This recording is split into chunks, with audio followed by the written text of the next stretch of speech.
Good evening. My name is Katya Wald. I'm the Executive Director here at the MIT Enterprise Forum.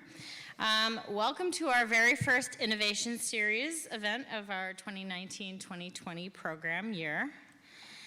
For those of you who are not familiar with the MIT Enterprise Forum, we produce nearly 40 programs from September to June with the help of a small but mighty staff and a great community of volunteers and sponsors. Our Innovation Series programs, like the one tonight, are intended to cover all aspects of the innovation ecosystem and take on both industry-specific and interdisciplinary topics as part of our efforts to support technology entrepreneurs. Programs like our Start Smart class for entrepreneurs and our mentor program are designed specifically to accelerate the success of very early stage companies as early as concept and pre-seed, but prior to significant institutional funding. As you can see, we have a very full and diverse calendar of events coming up, and we keep adding more, so please make sure to add yourself to our mailing list to get the latest and greatest updates. Including notifications of our application deadlines, like for our mentor program. As I mentioned before, we can't do what we do without help.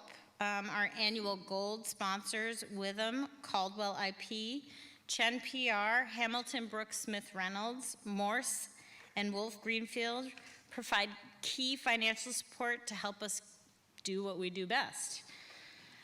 Also for this event, we worked with many wonderful marketing partners to get the word out. Thanks to all of the organizations listed here on this slide for this support. A lot of these folks we'd never worked with before, so I'm really thankful to have gotten to know this group of people as well. Now just a couple of quick housekeeping items for tonight. Rebecca will be upstairs signing books in the R&D pub after the event. The R&D pub is on the 4th floor. It's a little bit hard to find in this beautifully designed maze of a building, but we will try to get you up there. There is an elevator. If you follow this back wall, there's an elevator you take up to the 4th floor. Also, just so you know, our friends at WGBH's Forum Network is recording tonight. So please note, if you ask questions during the Q&A, we'll have a mic going around that you will be recorded. And finally, I'm particularly excited about this program tonight because I've heard from many startup leaders in our community on the topic of US-China relations. They're caught in the middle and struggle with everything from manufacturing issues to having investors support. So I want to thank Mike Grandinetti, a longtime supporter of ours, for bringing this idea for this program to us. It was super interesting.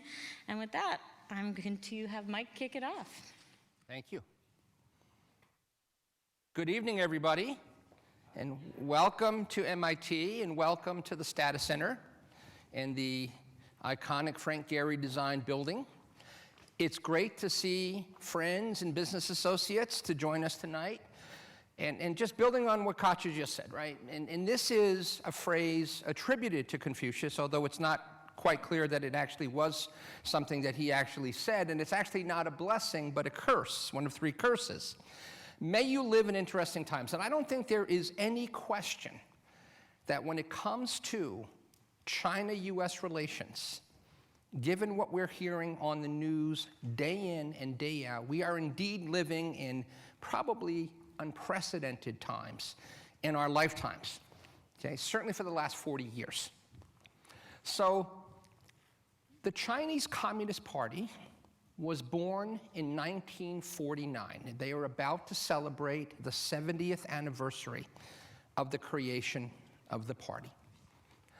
And from the time of Mao, there has been a focus on the concept of Ganshao, okay? And in characters, Ganshao looks like this: to surpass or to overtake, okay? Now, on Friday night at Fenway Park, some of you may have been fortunate enough to see one of the legendary rock and roll bands of all time, The Who, rock the house. One of the most famous songs by The Who is Won't Get Fooled Again, and one of the great lines is, "Meet the old boss, he's the same as the new boss." Now, why would I be referencing The Who in a talk on MIT-China relations, or US-China relations? What is remarkable about the leadership of the party since the time of Mao in 1949 is that each and every one of the premiers of the party has been consistently disciplined and relentless in their pursuit of Ganqiao. It is unimaginable in American politics, which is a pendulum that goes through a cycle from hard left to hard right with no center. As we switch parties, China has taken an extremely different and far more disciplined approach over the last 70 years, okay? One of my wonderful Chinese MBA students who just graduated, I asked him his thoughts.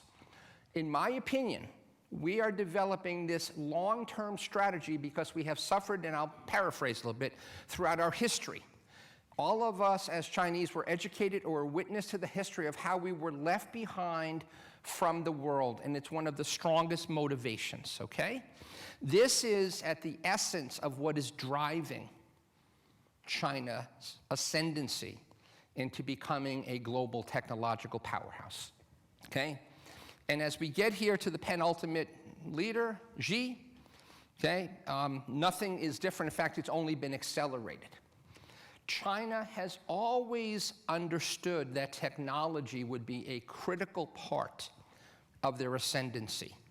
Back in the day, Mao looked to their communist big brother, Russia, for inspiration because they saw that with the great technological advances that they were making in the former Soviet Union, that they were indeed a global superpower. So there's always been this aspiration to invest in technology for power, political power, for prestige, for wealth, okay?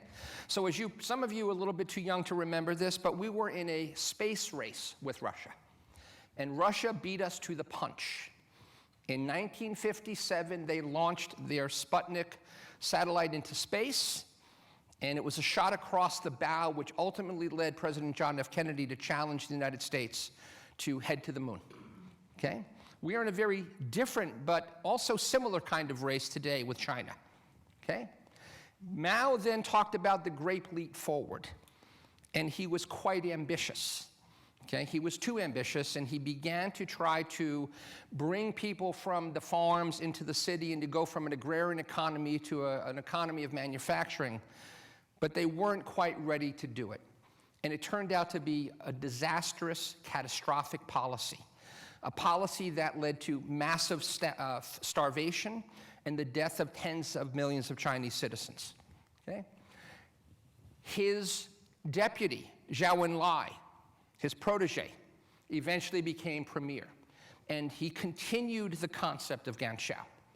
He talked about the four modernizations: agriculture, industry, science and tech, and national defense. And then very quickly, he and Mao passed the same year, and they handed over the Communist Party to Deng. And Deng was, in fact, a real reformer. His initial policy was, we want to catch up with the West. They invested at the time, which was significant capital for China, 15 billion USD in importing technology into mainland China. It was not something that was done with a lot of success, and the country faced soaring debt, and it led them to do a hard reset, right? So they have been pivoting consistently, never losing sight of their vision.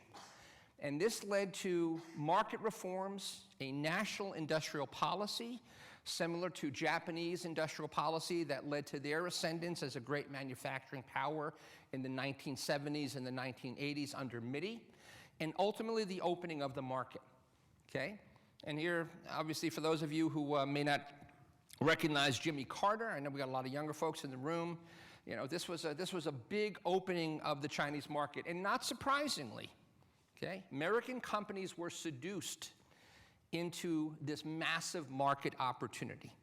They were told they were welcome to come and participate in this great mass market. Foreign direct investment, of course, knowledge transfer, of course, but something a little bit more problematic, okay? And this, of course, is the vast amount of industrial espionage that has been conducted, right? And under the concept of Ganshou, and thinking about what my student Jia Sheng shared, right? There was this belief that the West had done harm to China, and there was a sense that everything about making the Chinese party and the country great again, everything was in bounds. And so there was a relatively damaging 60 minutes video called Collateral Damage that discussed in some level of detail an agency in China, government agency, where their job every day is to go into the United States, is to break into US networks and steal IP, okay? In 1983, after Deng passed, Zhao Ziyang came up with his leapfrog strategy. Leapfrog in key high-tech fields, IT, automation, bioengineering, okay? And it led to the formation of a couple of national champion Chinese companies. The first was Lenovo. Li Shunzi was an engineer at a state-run Chinese Academy of Sciences. He founded Lenovo as a side hustle, and he's grown it into one of the great PC makers on the planet. His daughter actually runs Didi. And Travis Kalanick was doing one hell of a job raising money until he ran into Didi in China, and he got knocked on his butt. So this is a woman who grew up in a very entrepreneurial household with someone who built a world-class company, learned at her father's knee, and she's done a great job of creating a next-generation Chinese platform company, Didi. Okay. A much more controversial company was founded by Reng Zhengfei, right? He was an official in the People's Liberation Army Corps of Engineering. Okay. His job at the time was to import and to do reverse engineering on electronics and network equipment and hardware. And he started Huawei in 1987, okay? And he won a lot of high-profile endorsements of very senior-level people in the party. He was loaned tens of billions of dollars, and Huawei became a national champion, as it is today in China. There's a lot of emotion around the tension that the US has been laying at the feet of Huawei over the last couple of years, okay? So the message from China has been, it doesn't matter how slowly you go, as long as you do not stop. So the Beatles on their album talked about the long and winding road. And China has, in fact, done that very thing, right? They've taken a 70-year path, but they have gotten to their end destination. If you look at the economic transformation of China, it is remarkable, okay? When they opened up the market in 1978, their GDP was $150 billion. Today, their GDP is $12 trillion. Previously, their GDP was about 1% of global GDP. Today, it is roughly 16% of global GDP. So make no mistake, China has made extraordinary progress. They don't play the short-term game the way we do in the United States. They think in terms of 100-year epics.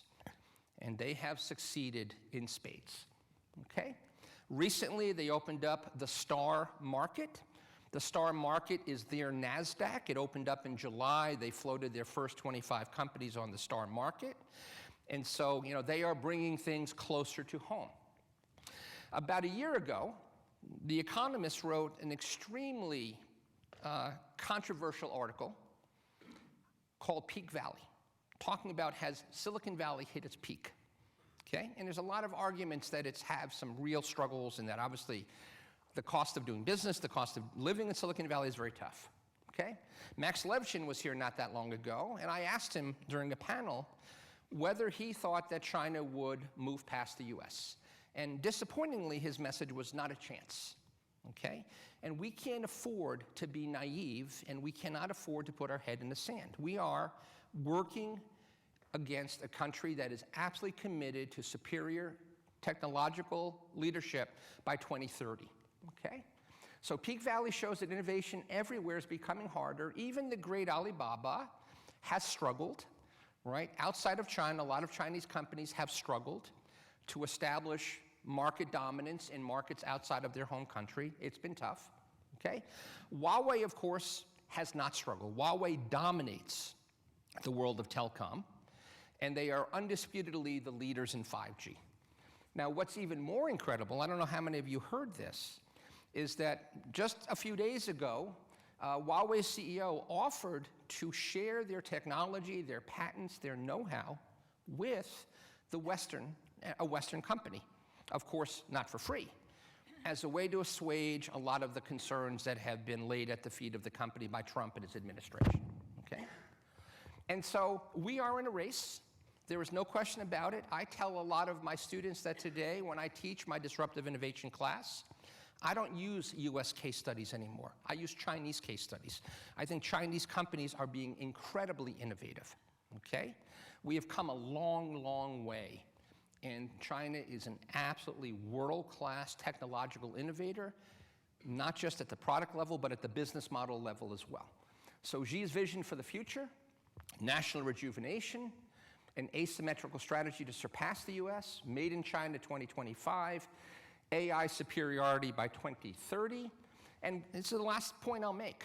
Just a couple of days ago, Michael Kratsios, the US CTO, made an announcement thinking that he would be given lots of accolades, that the US was committing $1 billion USD to non-defense related AI R&D.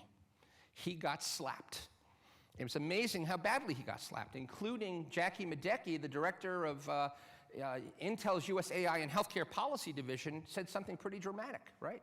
We're nowhere near where we should be in government funding for AI research. There's a government role, and frankly, there's a little bit of failure here to show us examples of AI and how AI can help us. So I wanted to set the stage for Rebecca, because now you're going to hear a lot about what's happening in China, but I wanted to share with you the path to how we got there. This was not something that just happened overnight. It has been a 70-year journey, and we are at that point where we've got an incredibly significant global competitor that we are going to be doing battle with going forward. Rebecca?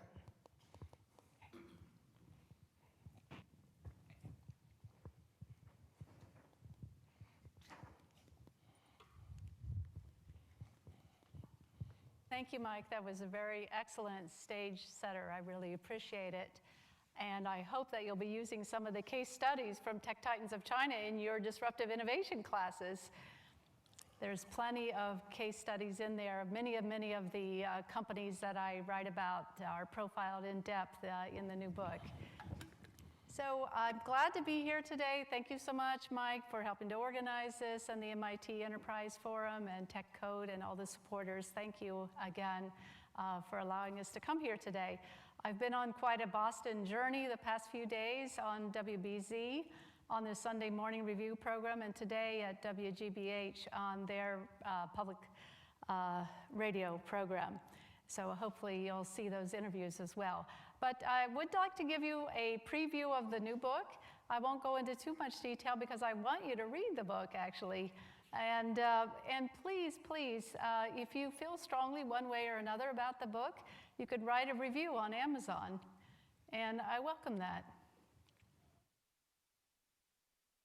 I started this journey of covering China's Silicon Valley about 15 years ago or so, and I interviewed some of the leaders of China's internet boom, such as Jack Ma of Alibaba. That's me with Jack back in 2006 at Hangzhou at his office at that time. And the other photo is of me with Kai-Fu Lee of today, Sinovation Ventures, but back then he was at Google China. And so I've been out interviewing a number of these leaders for many, many years, and many trips to China, a countless number of times, and doing a lot of grassroots interviewing and research on China's tech boom. So Mike covered a lot of this, and he covered many of these points very well, but I would like to emphasize that I think that these are the drivers of today's tech economy. that you have this capital, the venture capital spending, the entrepreneurial culture, the infrastructure, the speed of it all the innovation that's going into the whole energy is just unstoppable. It really makes Silicon Valley look sleepy today. This photo here of Hurst Lin of DCM Ventures, actually Hurst is with us tonight. He's here in the front row, and you're going to be hearing from him in a moment. But Hurst has done us the favor of flying in from Shanghai in the midst of the Moon Festival, the Midsummer Moon Festival, to be here with us today. So we owe Hurst a round of thanks for coming here and missing his mooncakes. Hurst, thank you so much. We really appreciate it. Hurst is he is an internet pioneer in China, a co-founder of Sina.com, and now he's a very well-known venture capitalist in China, investing in a number of the startups that I cover in my new book. So you'll want to get to know Hurst a little bit better. What are the, I mean, a lot of people, I've already been out on the media trail quite a bit, and everybody's pushing back against this idea that China could have a tech economy that could rival the West.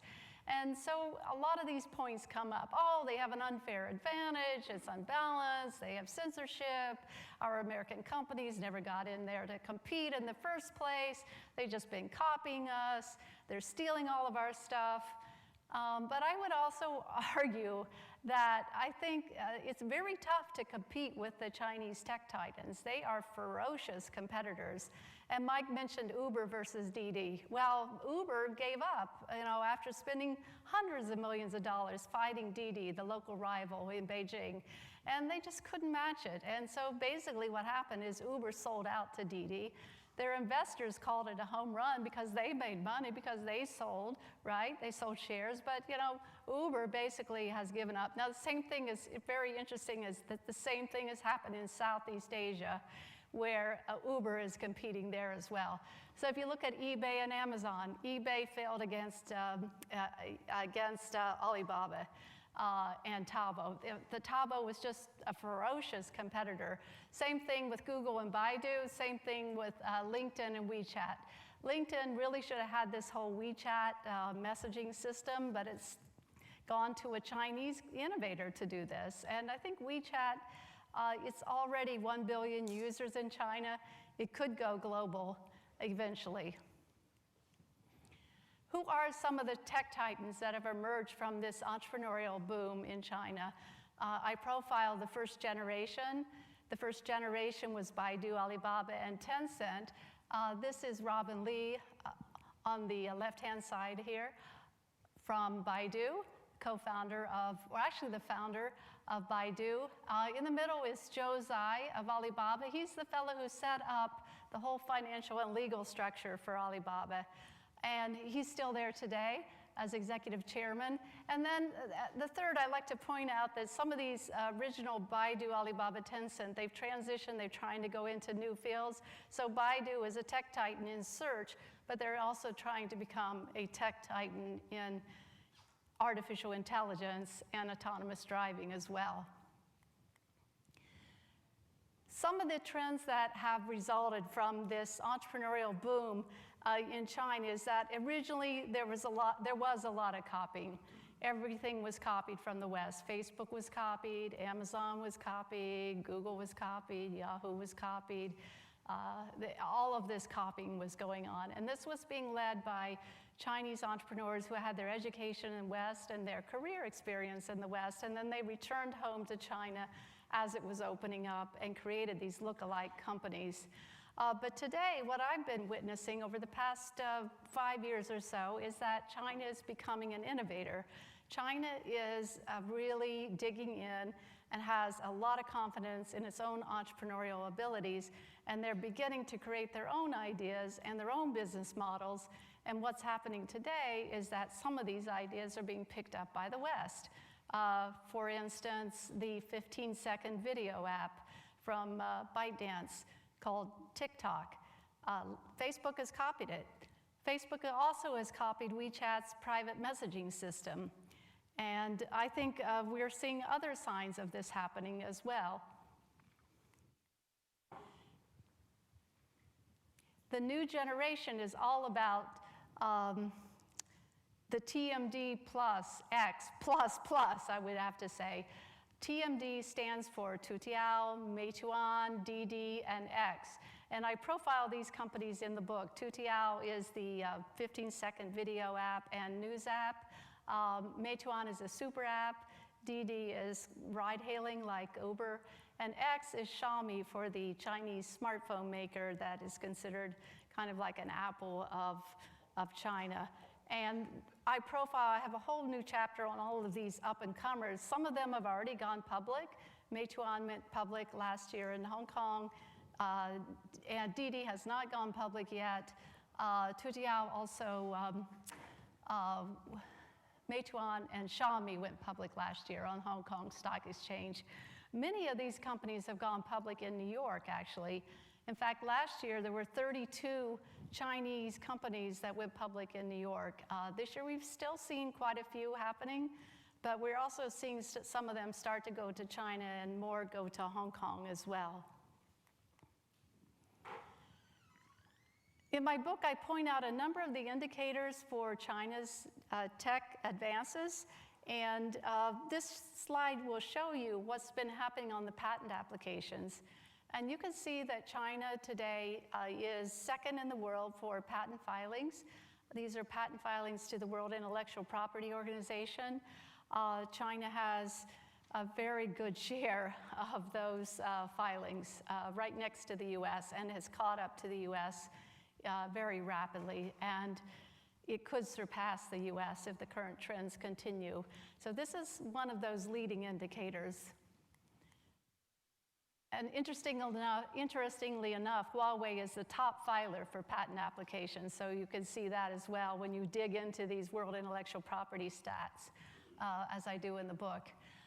Internet users, mobile, China went straight to mobile. It kind of surpassed the whole internet era, went straight to mobile, so everything became, now today, is a mobile app, mobile payments, mobile commerce, mobile chat, and China leads the world in the number of internet users and mobile users. As I said, China has really surpassed the US on this whole mobile internet generation.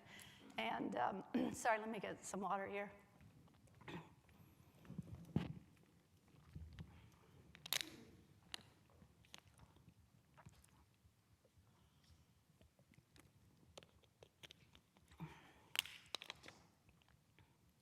So that you have mobile payments, pretty much email and cash are dead in China, but mobile payments, if you have WeChat Pay and Tencent Pay, they have huge number of payments users, and this is how most people pay in China is just by their mobile.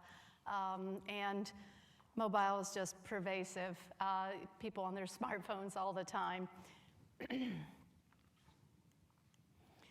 The venture capital spending is another whole aspect of this whole innovation boom from China. The venture capital spending last year was almost on par with the US in terms of investments, and this is a phenomenal rise from China, and it's kind of a once-in-a-lifetime kind of thing, I think. This is just been one of the huge drivers of China's internet boom, its startup boom, the number of startups that have come out of China and gone public and become titans. The funding as well. On the venture funding side, there's a core group of venture capitalists that have emerged from this tech boom. So not all of them actually stuck it out and stayed, persevered. There were some losses and some startups that didn't make it. But overall, today, there's a core group of these venture capitalists who have made it, and I profile them in the book. This graphic is of some of the people from the original venture capital boom. Excuse me. As I said, some of the startups didn't make it. And one that didn't is OFO, the bike sharing startup. Bike sharing really took off in China and went global. So that's me with the founder of OFO, the bike sharing company that actually did not make it. And a lot of venture capitalists lost money with OFO. There were so many unicorns getting started, so many startups that were getting funded all at the same time, and the bike sharing got overfunded. The founders of some of these bike sharing companies were inexperienced and were pushing too hard to go global, and as a result, some of them did not make it. And so I do write about those in the book too, the failures. Some of the superstars that have arisen from China in the venture capital space, besides Hearst, of course, who's here with us tonight, Neil Shen from Sequoia Capital China. Neil has somehow managed to get himself as an investor in almost all of these really fast growth, very successful companies that I profile in the book. So there are others who also have managed to fund a number of winners, and they are also profiled in the book, such as James Mee and Hans Tong of GGV Capital and others, Jenny Lee, and of course Hearst is here too. And these venture capitalists are on the Forbes list today, the Forbes Midas list of top 100 venture capitalists. And I have placed Neil Shen's photo here because he's number one, numero uno, in the world for 2 years in a row from China. So here we have a Chinese venture capitalist who is, ranked the first worldwide. In my book, I talk about the tech sectors that really matter. And so you can see these here, AI, electric vehicles, drones, mobile payments, and on-demand services, telecom, robotics, facial recognition. I have chapters on a lot of these sectors and the companies that represent them, and also their VCs who are behind them. So I hope you'll read that as well. And I go into depth in quite some detail on these sectors, such as AI. There are a number of companies that are leading this AI boom in China today, such as SenseTime. It's the world's #1 AI unicorn valued company, and Face++, which just filed to go public. They are in the facial recognition area. And what's interesting is that the government has designated a number of these companies to take roles in various segments of the AI business, so that Baidu has its part, Alibaba has its part, Tencent has its part. And China is pushing to be a world leader in AI by 2030. This is, again, a top-down directive from the government. 5G. This is a huge battleground that is shaping up with Huawei and other systems developing, other companies developing their own 5G. How this is all going to shake out over the next couple years will be a very interesting thing to watch, because of the security issues that are now associated with Huawei and with China altogether, of IP theft, spying. Countries are now having to choose which system they're going to go with. The US has decided there's no way they're going to go with Huawei. Canada hasn't made up its mind yet. They're going to wait until after their elections. Australia is not going to go with Huawei. Japan, same thing. But other countries, Huawei is the #1 telecom operator, equipment, gear maker in the world. And they're very, very large in terms of smartphones, too. So Huawei is one of these huge tech leaders from China. But now there's tremendous pushback against Huawei and some of these tech leaders because of these security issues that are now become front and center as a result of China's tech boom. And for the US finally waking up and saying, hey, yeah, we need to pay attention to what's happening in China. We may lose our own innovative edge. We may no longer be the dominant leader. the new Detroit. I really had a lot of fun writing this chapter, talking about some of the new electric car makers that are coming from China and how China is getting ahead in adopting electric vehicles. So Shanghai, the whole electric bus fleet is, the whole bus fleet is electric. Same thing in Shenzhen. There have been 40 electric vehicle makers emerge from China over the past few years. Some of them have been subsidized by the government. In the meantime, Tesla has a fight going on, and they're fighting against NIO, which is considered the Tesla challenger. Tesla is going in and manufacturing now, going to start manufacturing in China to get around tariffs. So the electric vehicle market is one to watch, and I think it is one to watch in another way too, that the makers of these electric vehicles are technologists. They're not auto executives, they're technology people. And so they didn't have to deal with remaking Detroit like we have to deal with remaking Detroit. They can start from scratch and do their own thing, and that's what they're doing. They are also funded by some of the biggest tech titans in China. Alibaba is behind them, Tencent's behind them, Baidu's behind them. So this is a space to watch. I think it's a tech sector that really matters. What are the things that could go wrong? I've mentioned a few things already, the security issues, the pushback by the US against China investment into US technology. China for years has been investing in the finest companies in Silicon Valley and in the West and elsewhere. They invested in Tesla, they invested in Uber, they invested in Lyft, they invested in Magic Leap. And many of these are tech trophies. But today, these kinds of deals are not getting, and other kinds of deals are not getting approval from Washington, D.C. Washington, D.C. is putting brakes on this investment flow, and this could hold China back, actually. And what I'm starting to see is that China is developing its own technologies, becoming more reliant on its own technologies, because the U.S. is pushing China into a corner. We're not going to sell our components to China. We're not going to, allow them to invest in our finest companies anymore. So China is becoming more reliant on its own abilities, and I think that this is a leading trend to watch, that we're going to start to see these parallel universes develop, of a Silicon Dragon and a Silicon Valley universe develop, which I don't think is going to be good for the global innovation as a whole. I think it will slow global innovation. I think what has helped to drive global innovation is this whole cross-border element that's been going on for years of Silicon Valley and China competing, cooperating, collaborating.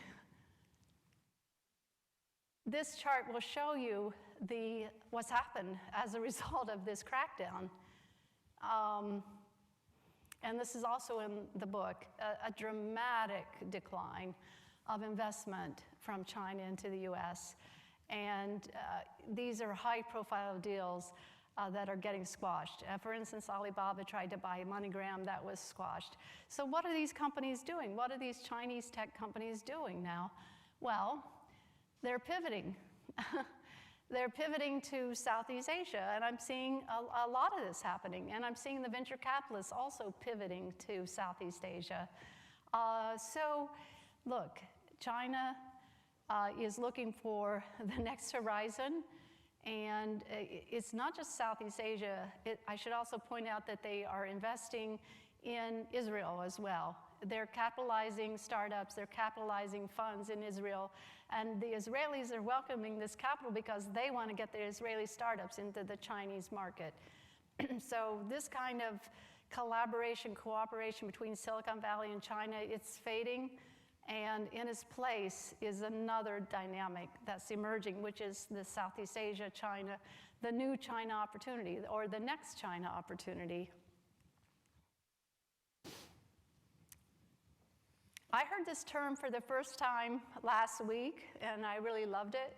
I think this is what we're destined for, is a splinter net, that we will see two worlds of digital innovation. A splinter net, a China world with the East, and a US world with the West. This is happening now. And I am seeing venture capital firms restructuring in Silicon Valley because they can no longer get the capital out of China, because they have to have a US citizen in charge to be able to be active operating in the US. So some funds are actually retreating from the US and going back to China. There are examples of this happening right now, and this is a trend to watch. So I think I mentioned some of these other points earlier, but I think that these are all things that could go wrong. The whole 5G battle, the scarcity of capital for startups, the venture funds restructuring, and this parallel universe idea of we are going to see a China, Silicon Valley emerging faster and faster than we have seen so far, and partly because China is becoming more reliant on its own abilities.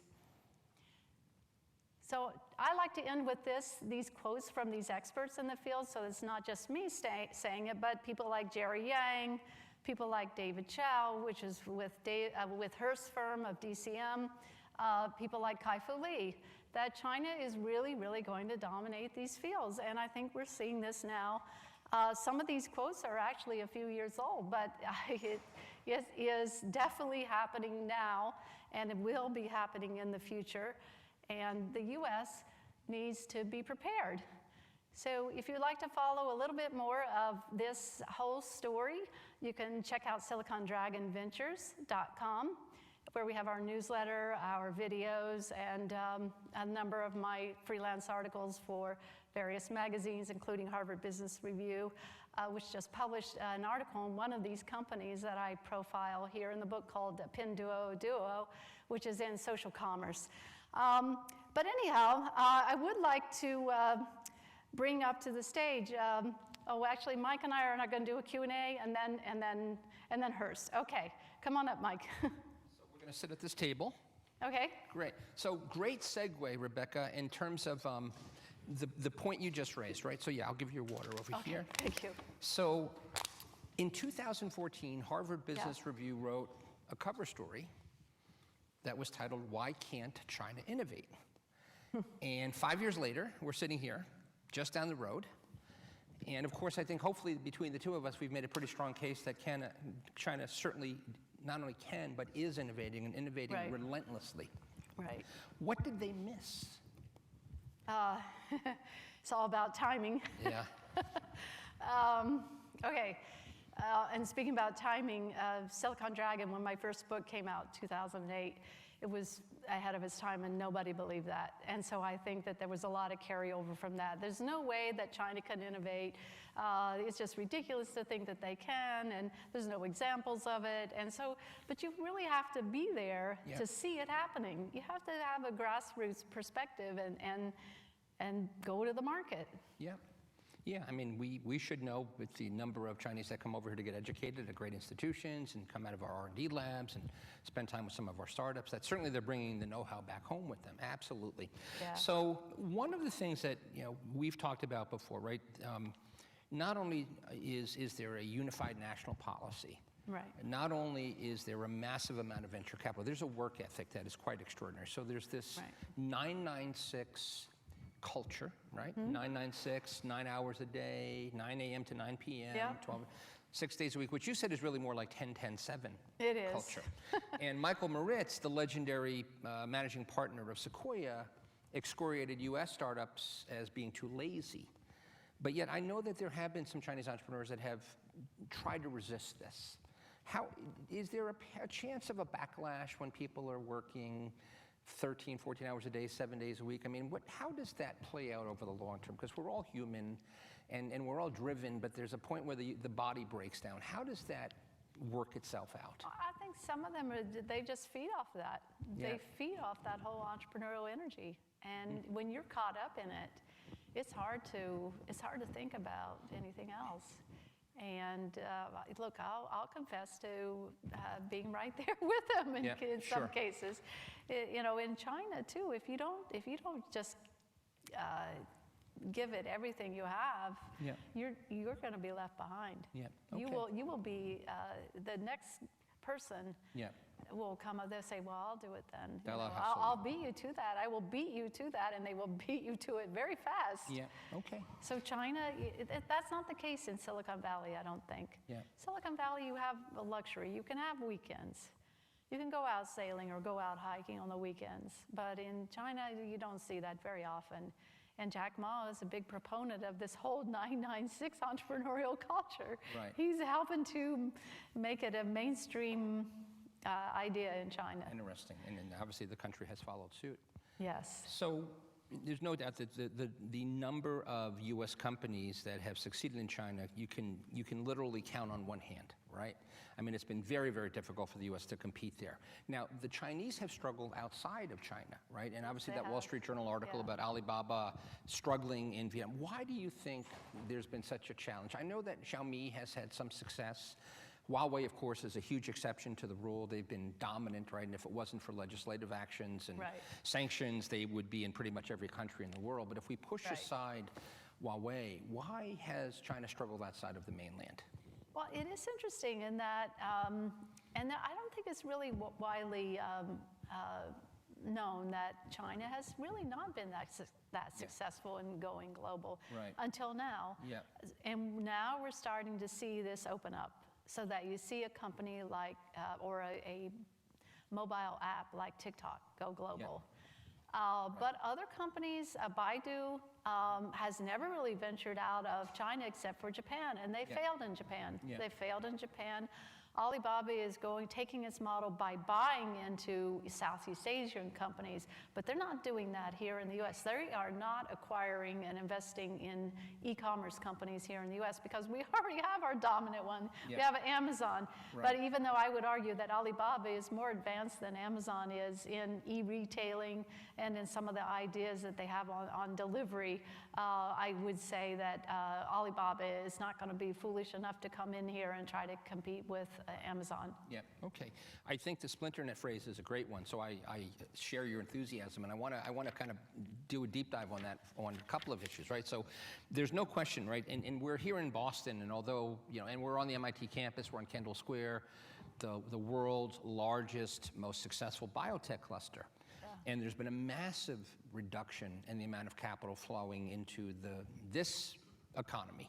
So there's definitely been a lot of people that have been affected directly by a lack of Chinese money coming into the biotech sector here in Boston. One of the things that I've seen personally, I'd like to get your perspective, but I spent quite a bit of time in Tel Aviv. And just as the Chinese VC community seems to be pivoting to Southeast Asia, Right. you know, it's hard to miss the number of Chinese delegations visiting Israeli venture capital firms or doing their tours of Tel Aviv and the startup nation ecosystem. Right. To the point where, you know, I have trouble finding an English language newspaper at Ben Gurion Airport, but I can find 5, you know, Mandarin language Yeah. newspapers. So what's happening there, and how do you reconcile the pivot to Southeast Asia as well as the pivot to Israel as well? Well, Israel loves China capital. You know, Yeah, sure. They need it. They need it. And Israel needs the China market. Yeah. So it's a perfect marriage. And China loves their technology as well, right? I mean, Right. it's world-class technology. Yeah, so a number Yeah. of the venture funds have capital from China. Okay. And a number of the Israeli companies are moving into China. And it's very interesting that Technion, a leading technology university, Yeah. set up in China. Very interesting. Yeah, makes sense though, right? It makes sense. Yeah. So now the STAR market is new, right? Just since July, and obviously it's another part of the Made in China and keeping capital close to home. You know, the original companies that were floated on it were probably not China's best ambassadors, and I know there's been some challenges there. But what do you see that turning into over time? It's another splinternet type of activity, you think? It's just Chinese companies will go public, you know, tech companies will go public in China on Star Market, and the rest of the world will go public on I NASDAQ? think the quality companies, Yeah.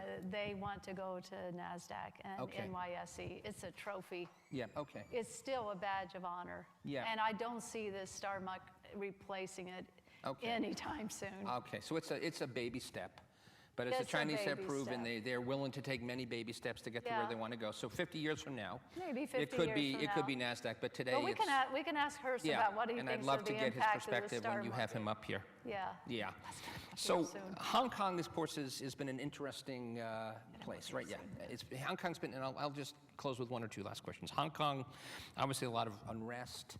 A very interesting attempt for the Hong Kong Stock Exchange to acquire the London Stock Exchange, and quite a rebuke, right? Which was, we don't know if Hong Kong will continue to be the sort of the center of the Asian financial capital markets. Yeah. And I realize you don't have a crystal ball, but it's a pretty tense situation there. What do you think is the likely outcome? Because it's been Hong going on, Kong? yeah, for Hong Kong, because it's been going on now for 15 weeks, right? And it seems to be getting more and more polarized with, you know, Chinese students turning their backs on the flag and stepping on the flag at soccer games and doing some things that are just so, if you try to do that on mainland China, it would not end well. Right. Yeah, Yeah. It doesn't, at this point, doesn't seem like it's going to end very well. yeah, And I'm getting emails from people who are in Hong Kong right now and saying it's very sad. You know, the MTR stations are trashed, and you know, they can't go to work, and they feel like they're unsafe going out in the streets. And you know, I thought it would actually die down with the start of school again, but it hasn't. No. And because I saw that happen before with the umbrella movement, it just kind of faded away. Right. But now it's definitely there with much more vigor. Absolutely. And I don't think, this is really something that's very troublesome. Okay. Yeah. My very last question. This was a remarkable thing for the CEO and founder of Huawei to do, right? Yeah. To offer their extraordinarily advanced IP, everything, patents and know-how and all that, to a Western company to assuage the fears of Trump and his administration. Remarkable. I mean, almost unheard of. How, do you think someone will likely take advantage of that? No. No, I don't think so. But you know, look, I have had, as a journalist, you know, I get pitch stories all the time, right? Yes. And so I have to say that Huawei has a very effective corporate communications department. Yeah. And this is, I think it's a very effective Yeah. PR ploy, whether anybody takes it or not. Yeah, I agree. It's very effective. You know, look, it caught everyone's attention. It got Absolutely. big press. Yeah. Oh, they're going to concede. Huawei's going to concede. They're going to, you know, give us something. Yeah. But I think this whole China tech ambition is unstoppable. Yeah. They're not going anywhere fast, and I think you made that point. Yeah. They're not going anywhere any fast. Yeah. And this is a real wake-up call for the U.S. We need to pay attention to this. Yeah. And finally, this story has gone mainstream. Yeah. And the timing for our event was impeccable. So listen, Yeah. it's a pleasure Thank having you, you here Mike. in Boston at MIT. Thank you. Thank you. I wish you the best with the book. And I'm going to invite Hurst up now to take my seat and join Rebecca in a discussion, please. Okay? Cool. Thank you.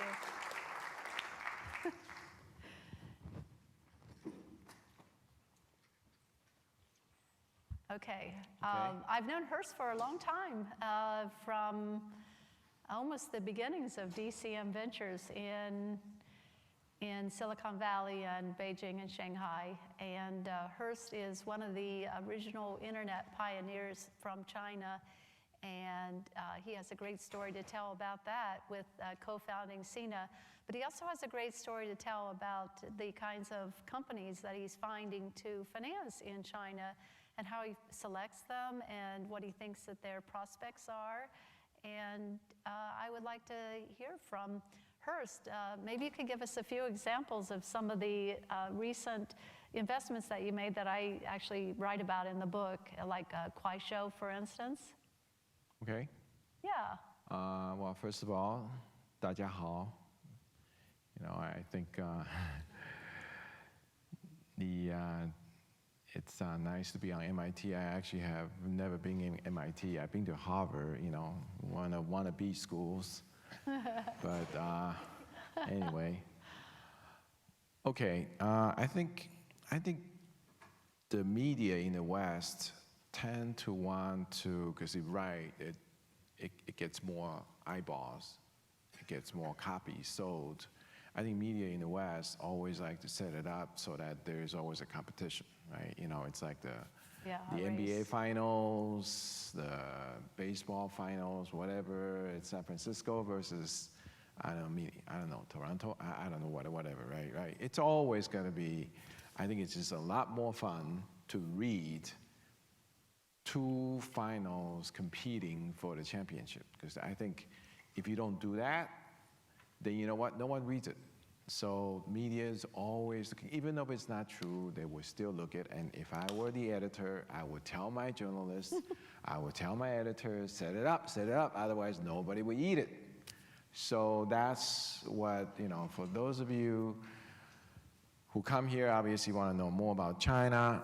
And I think fundamentally you need to understand is that a lot of these rivalries is being set up by the media because it sells. The true life is not quite like that. I think I see some Chinese students, overseas students here. You can ask them, they're your classmates or they're your colleagues.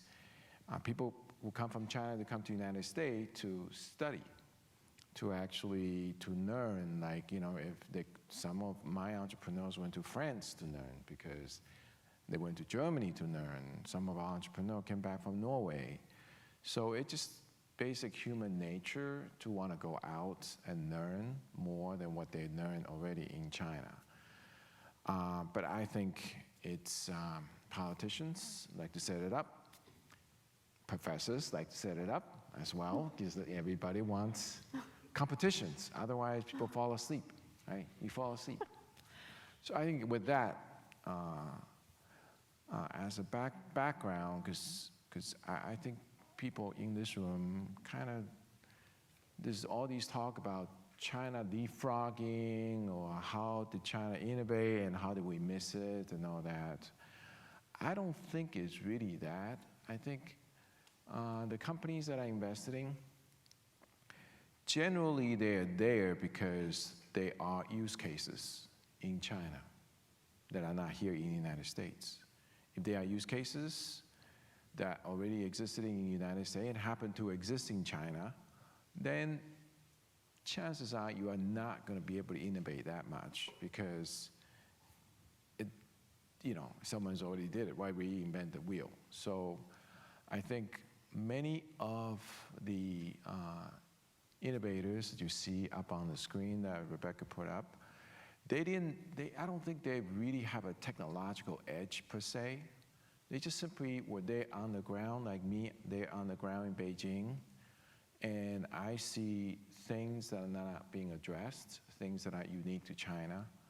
And so, like for example, Meituan, because Chinese, they're very packed.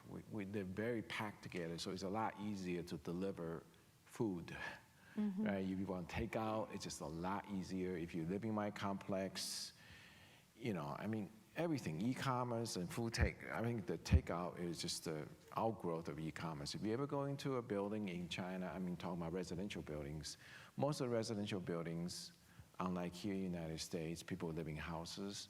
People in China live in these high-rises, and most of the high-rises are 50 stories.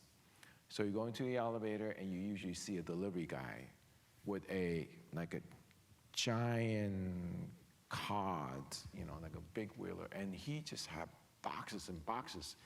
And whenever you see one of these guys, you say, oh, shit. It's going to stop by every single damn floor, right? It's going to stop by every single damn floor. It's going to go in, go to the floor, and then come back, and come back, whatever, right? So that's because people live so packed together. Therefore, you can deliver food, you can deliver goods a lot easier than the United States. Americans say, oh, I want to be the Meituan, but oh, good luck. You're driving from point A to point B, you got to get in a car, you got to find parking, you got to do this, you got to do that. The cost is too high. So whatever happens in China doesn't necessarily translate into America. And also what happens in America, I know as a personal, as an entrepreneur, I was trying to be the Yahoo of China, and I turned out to be a news site, right? Seen as a news site, and I quickly realized that. But I still pitch it to my NASDAQ investors as if it was a Yahoo. That's the trick of the entrepreneurs. Try to huyo, right? You try to pull one over the investor's eyes. You just try to pretend that it's that, and investors, because investors are international, they're more used to think it's like this. So, for example, DCM is an early investor in this company called Kuaishou.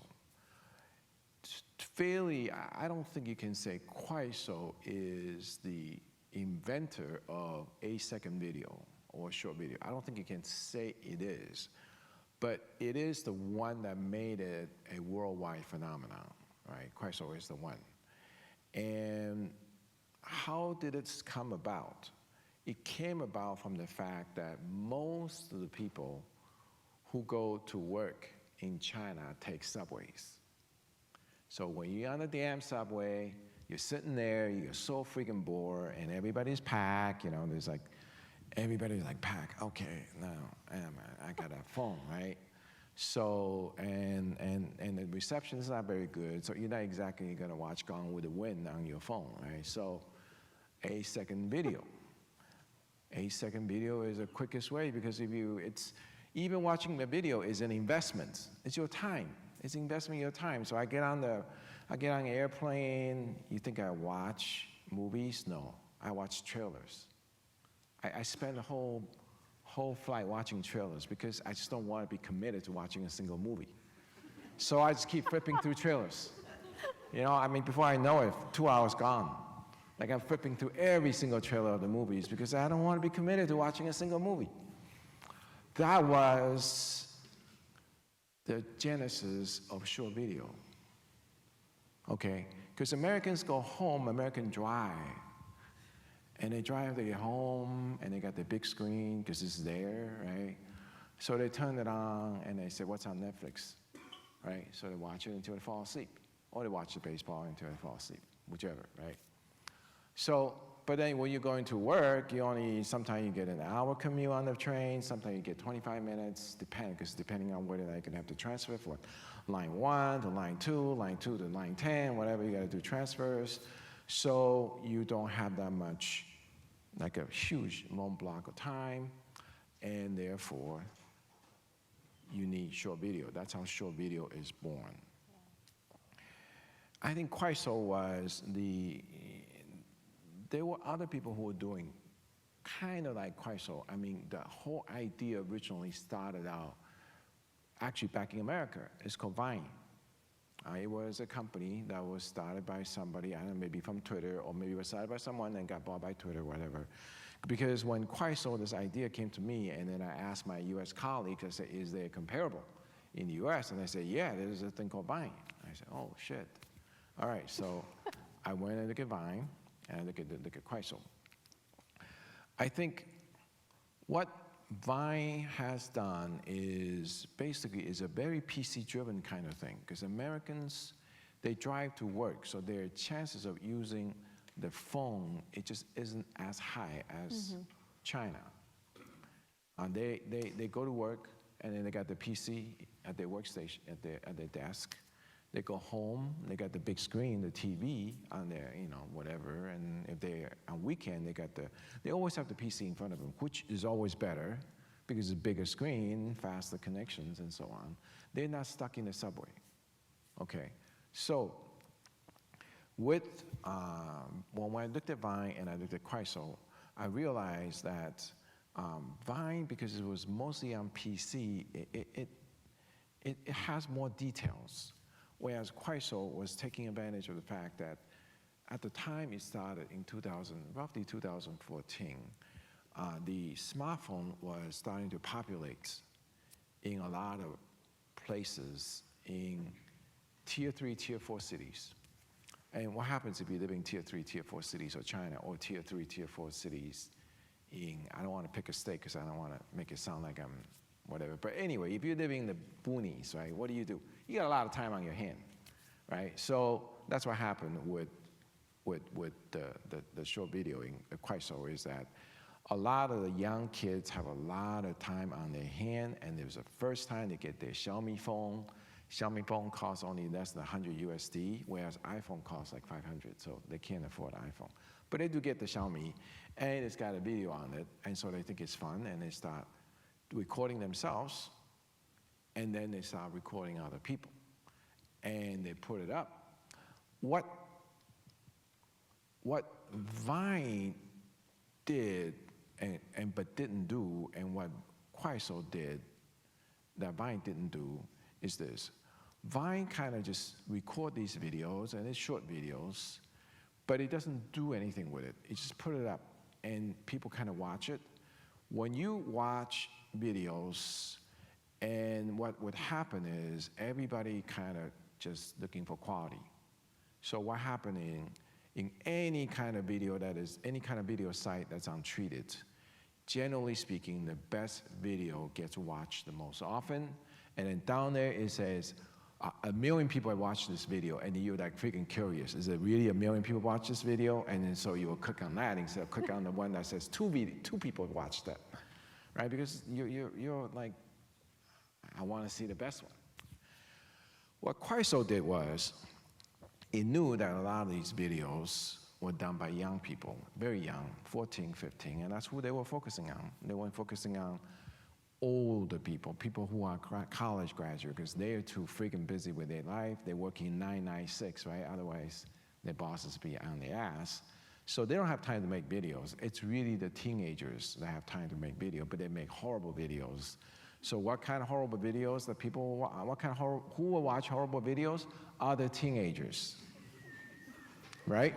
So that was the insight. I was in Kerry Center in 2014, talking to the founders, and I said, oh, what makes you different from all these other video sites? He said, I encourage teenagers to create videos that they like, and then try to get other teenagers to watch it. So there it is, trying to use some sort of algorithm to figure out, to match the video with the audience, a profile, okay?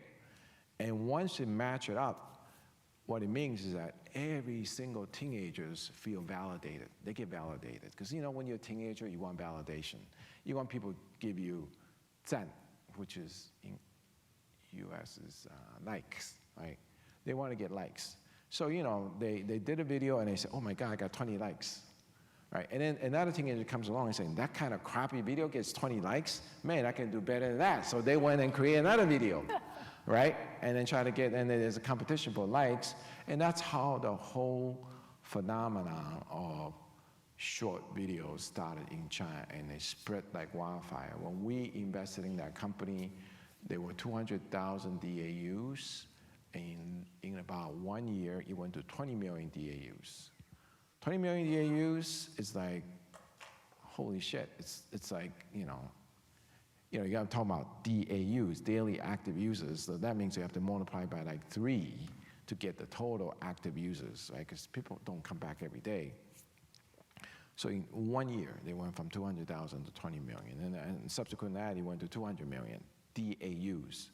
So it spread because of the matching of the audience with the short video, and the fact that nobody wants to be committed to watching anything that's longer than 30 seconds. That's a global phenomenon, right? Nobody wants to commit to watching anything more than 30 seconds. Toutiao came along. Toutiao did headline news, and that's what it means in Chinese, headline, right? Toutiao, headline. And they saw this phenomenon, and they said, okay, there's got to be another white space in there. And the white spaces, most of the people, like you go to karaoke in America, most people feel shy. They don't want to sing. They just watch other people sing. And that they realize that most people are consumers of videos. They are not creator of videos. Because they're too shy, it takes too much time. So Toutiao saw this white space that actually I can create very good pretending to be homemade videos, like the best home videos or whatever, but actually made by professionals. And people will watch Toutiao, which has a different brand called Douyin in Chinese, and then in the US, they use a different brand called TikTok. So for English speakers, they know it as TikTok. For Mandarin speakers, they know it as Douyin. And they create this, again, take the same idea of matching the content with people who like this kind of content, and they match them up. And the fact that most people do just like to watch videos and don't create videos, so they immediately, again, piggybacking on this idea of nobody wants to spend more than 30 seconds in watching anything today, right? And so that, it took off. In fact, it took off even faster than Kuaishou, because, you know, I mean, Americans watch. I don't watch this thing, but you know, I heard it's pretty good. What is that? Anyway, doesn't matter. A good TV shows, right, or the NFL football finals, the same TV show gets watched by 10 million, 20 million, 100 million people, right? So that means you actually don't need to have a lot of videos. You can have 5,000 videos, 10,000 good videos per day, 30 seconds. It can be watched by 200 million people, 300 million people, because you can categorize these 300 million people into 10,000 different tiny slivers of categories, and you know, and then you will still satisfy them, because nobody is going to watch 10,000 videos, even if they have all the time, and they don't worry about their eyes, right? So, bottom line is that Kuaishou is more social, because it matches people of like interests. Yeah. Total is more media, and it matches content with people of the interest. So those are two inventions that are out of China, because again, the subway, commuting using subway, that people can use the phone. So I don't know these things will take off in US, because people drive to work. Yeah. You also invested in this company that does the shared kitchens. Mm-hmm. Yeah. And so, Just in the interest of time, yeah. so you want us Yeah. 10 of right now, and I do want to open up But I want some questions. Okay. Yeah. Let me get Hurst on a few more points here. Okay. Beyond the 15-second video app, which has been very successful. What about this shared kitchen idea? Shared kitchen idea is a little bit like WeWork, where I think a lot of, 'cause in a restaurant, you always have the main chef, and you have the second chef, third chef, and the guy who cleans the table, right? So usually the second chef they get no pay, right? They just kind of, money goes to all the first chef. So the second chef says, I want to start my own restaurant, but he ain't got the money to start a restaurant. So there are a lot of takeouts. So how about if I were to start a restaurant just completely online? I don't need street level storefronts for people to walk, because that costs a lot of money. So that's where the shared kitchen comes about. And that's a China innovation, isn't it? Yes, I think it's an innovation in, well, first of all, again, delivery is a lot easier to survive in China, because again, people live very packed.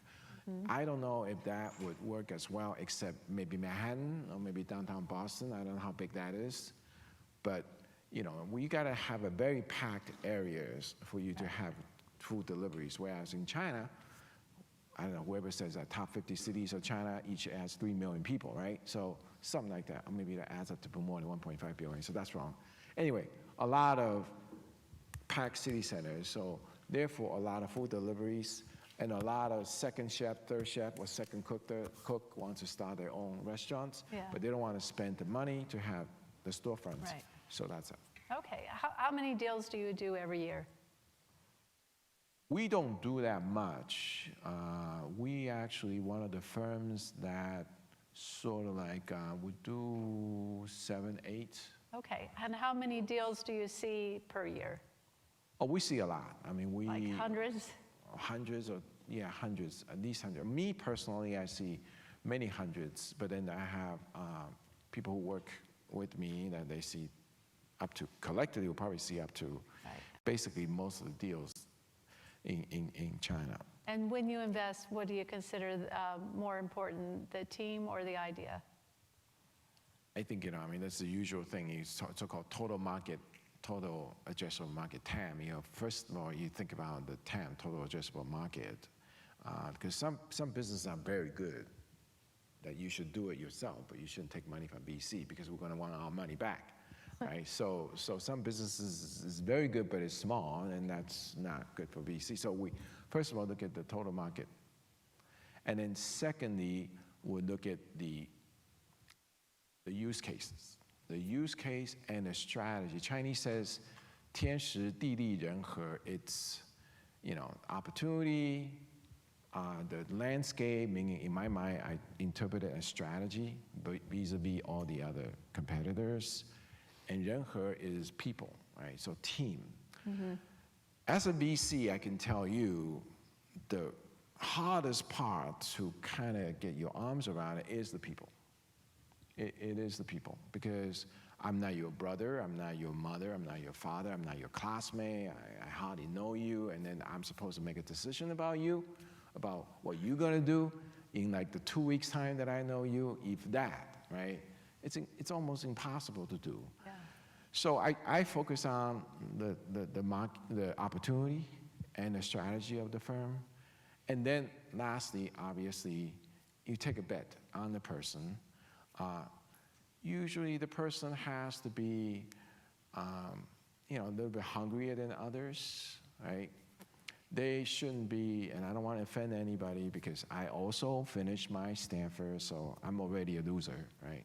They should be kind of, they could get into the school, but they don't need to finish the school. I don't know, what does that mean, right? Because the minute you finish school, your value to the VC drops by half, so. But anyway, Okay. the person should be a little bit hungrier. The person should be a little bit different. They should not be top of the class. Top of the class, they got everything going for them. It's tougher for them they have a face issue. They worry about failure. So when I started my own company, I was already down the bottom of the class in Stanford, so I have nothing to lose. So I started it because people thought I was a loser anyway. So you have not your cost of failure is a lot lower than everybody else. Okay. So on the people side, I would tend to look at that. I think whether or not that person has sort of a chip on his shoulders, a point to prove, and also his cost of failure is low. Yeah. Okay, good. Those are really good pointers. Are there some questions from the audience? Okay. Do we have a handheld mic? Just a few questions. Yes, the lady here with the yellow jacket. I guess you just talk. No, I can hear you. Oh, good. Okay. I'm sorry. I'll repeat the question. Great. Okay. So I want to ask about something you just mentioned. How there was an app and it would identify certain people and then cater to them. As we know in the United States, YouTube just got in trouble for this, for identifying children and then going after children with these very specific algorithms to make a lot of money.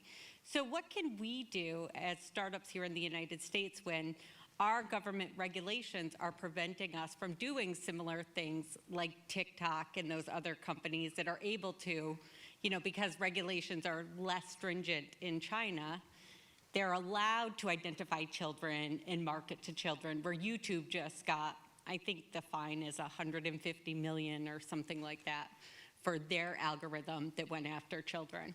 So what can we do when we have governments that are kind of stifling those type of algorithms and stuff? Okay, so actually, the content control in China is even more stricter than US. So actually, that issue is a little bit kind of less serious than you think if you worry about the kind of things that your children get to see.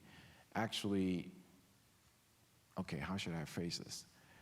People in China do worry about get reported by their competitors, because their competitors are always like, in the backstab each other, just report it on the so-called propaganda office and what have you, and just say, you know, those guys are doing this and this and this, and then you got trouble on your hands. So there's quite a bit of self-patrol, per se. Now, the kind of matching is more like, you know, for example, one of my favorites when I first invest in Kuaishou is a Chinese guy that gets sent to Kenya to work.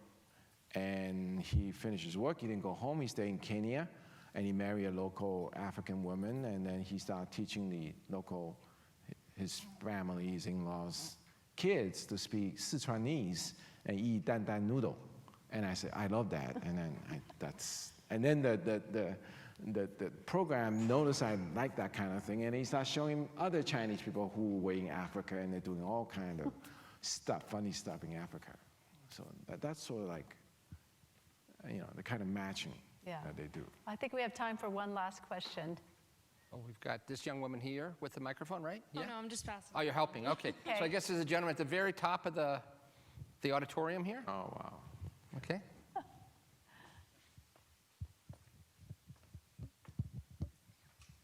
Thank you.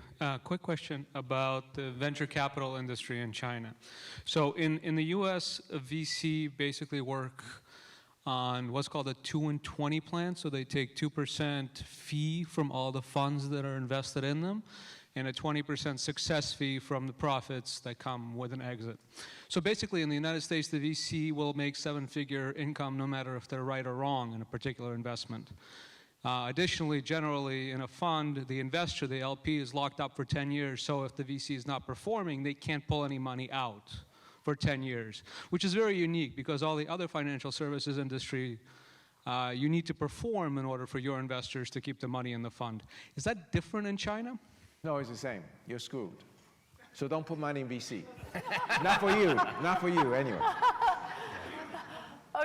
Okay, well, all right, well, great. I'd love to have Hurst here for a few more minutes, but I think just in the interest of time, we need to close at this point. But thank you so much for attending our Tech Titans of China book preview. The photo I showed of Hurst earlier on shows Hurst with 2 phones. And Hurst needs 2 different types of phones in China just to keep up with the pace of innovation in China. So I took that picture of Hurst in Beijing at the China World.